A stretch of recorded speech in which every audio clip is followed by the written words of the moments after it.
Bonjour, je m'appelle Lola. Bonjour, je m'appelle Anastasia. Bonjour, je m'appelle Mathis. Bonjour, je m'appelle Loen. Bonjour, je m'appelle Salomé. Bonjour, je m'appelle Maëlle. Bonjour, je m'appelle Tilou. Bonjour, je m'appelle Noélie. Bonjour, je m'appelle Lionel. Bonjour, je m'appelle Apolline.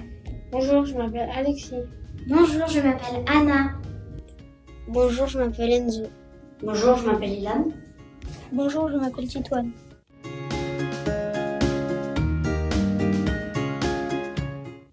Le CME est une instance citoyenne où 16 enfants se réunissent pour partager leurs idées sur la ville. De dialoguer avec les élus adultes du conseil municipal. De mieux comprendre le fonctionnement de la collectivité. Où, quand, comment, avec qui se prennent les décisions, comment fonctionne la ville. De participer et d'agir en apprenant à monter et réaliser des projets pour améliorer la ville. De se sentir responsable en faisant avec les autres.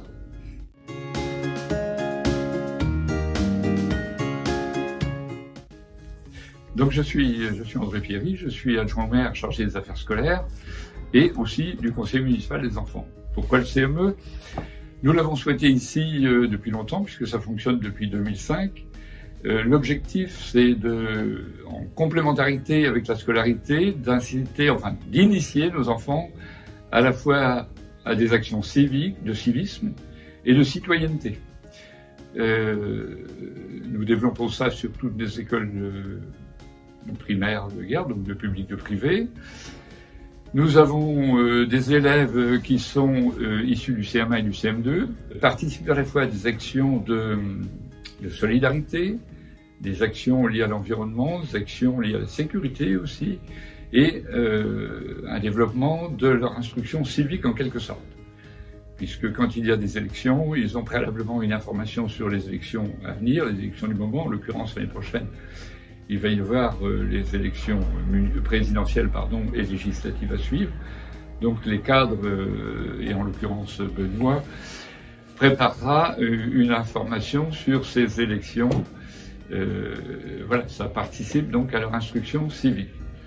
Nous considérons que c'est une très bonne chose, une très bonne action. Ça ne peut pas se faire dans beaucoup de communes d'ailleurs, parce que il faut avoir l'encadrement qui puisse s'en occuper. C'est donc un long travail de préparation et d'action. Mais c'est une très bonne chose pour préparer ces futurs élus qui seront amenés à nous remplacer ultérieurement, nous l'espérons.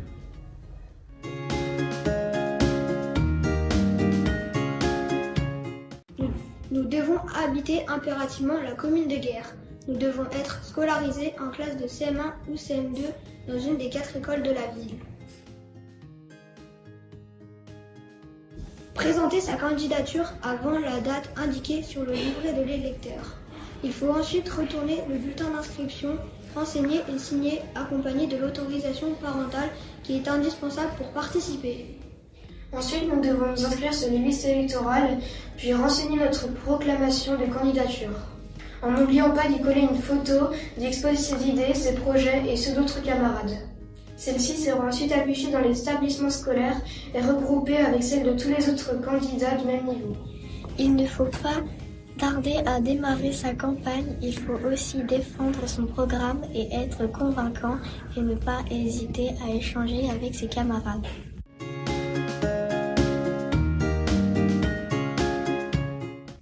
Tous les enfants de CM1, CM2 peuvent y participer. Il suffit de s'inscrire sur les listes électorales avant la date indiquée sur le livret des électeurs. Ensuite, il faut retourner le bulletin d'inscription, indispensable pour participer. Au cours de la campagne électorale, il faut se renseigner sur les différents projets présentés par les candidats. Ne pas hésiter à engager des discussions avec des camarades pour émettre ses idées. Les futurs élus seront aussi les représentants. Ils mettront en œuvre des projets qui nous tiennent à cœur. Au mois de juin, tous les 2 ans, le renouvellement du CME a lieu pour élire les futurs jeunes conseillers des classes de CM1 ou des classes de CM2.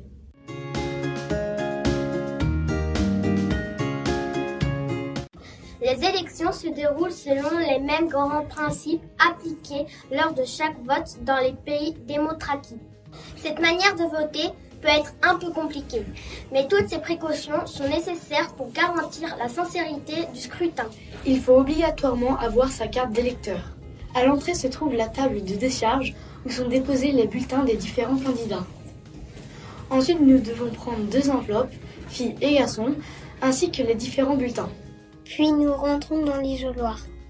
Puis nous glissons dans l'enveloppe le bulletin du candidat pour lequel nous voulons voter. Il faut par la suite refermer l'enveloppe sans la coller. On se présente enfin à la table de vote avec sa carte et ses enveloppes. Le premier assesseur lit à haute voix le nom inscrit sur la carte d'électeur qu'on lui présente. Le second assesseur recherche le nom sur la liste d'émargement. Le président du bureau de vote actionne l'urne et prononce ensuite les paroles magiques. À voter. Le premier assesseur tamponne notre carte pour que l'on ne puisse pas voter une seconde fois. Enfin, nous devons signer en face de notre nom sur la liste d'émargement.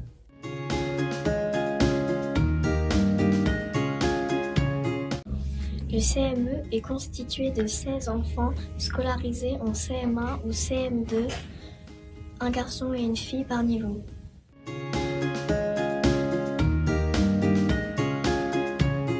Les animateurs jeunesse Mathieu et Benoît ainsi que Monsieur Pierry, adjoint en charge de la jeunesse.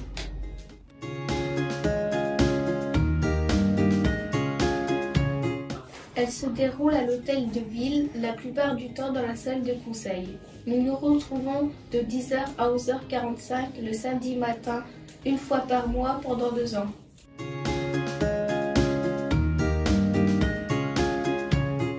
Découverte de la vie institutionnelle.